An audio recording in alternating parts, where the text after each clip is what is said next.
Okay, so we're going to go over Snaptype Pro. Hopefully it was pushed onto your iPad, or it gets pushed on there really soon. So this is going to be for the worksheets. It's going to look like this, the orange with the little camera.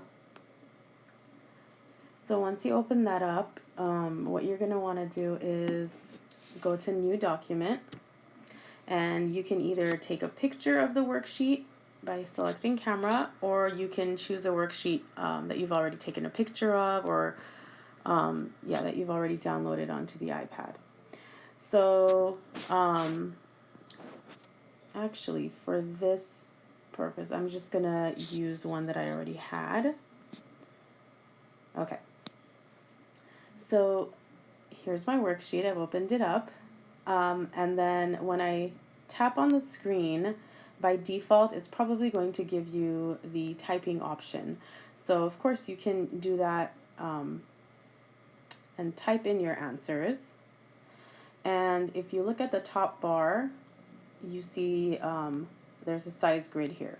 So you can make it really small, you can make it larger, whatever is comfortable for Jacob, and whatever helps make it functional for the worksheet that he's working on. So let's say, of course, I didn't want to type and I was going to do something else, with a stylus maybe, or with my finger, whatever I wanted to do, some annotation on there.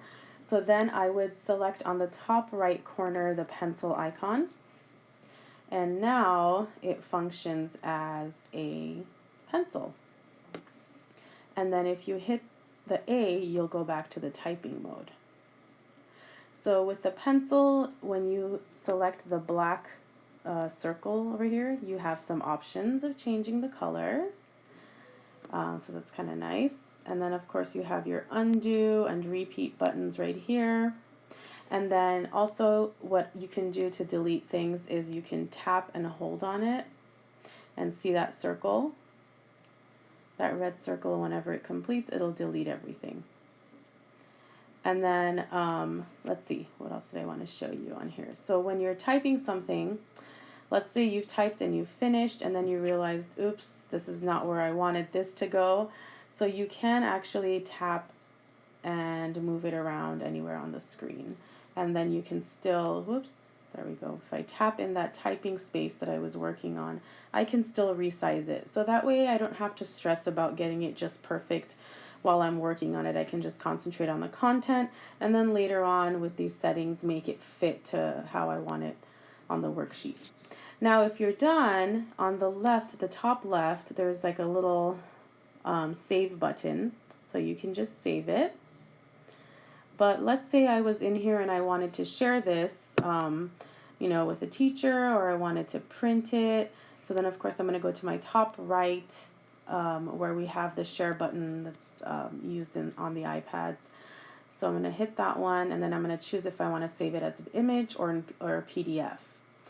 So let's say I wanted to do a PDF, and then I can select mail, I can do print, whatever I want to do with it, and then you can send it off. And of course you can also save it to your Google Drive or Dropbox, whatever you're using. But it does also, as you saw, it saves on the app itself, and you can even make different folders. So if I wanted one for math, I can do that, and then I can put my documents into the math folder.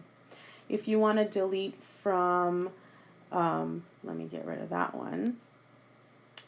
If you wanted to delete any of these worksheets from the list, you would just hit those three dots on the right, and then see you have some more options from here, and one of them is delete. Or you can move to whichever folder that you wanted to if you had different folders. So as you can see, it's a pretty user-friendly, pretty easy to use. But let me know if you have any questions.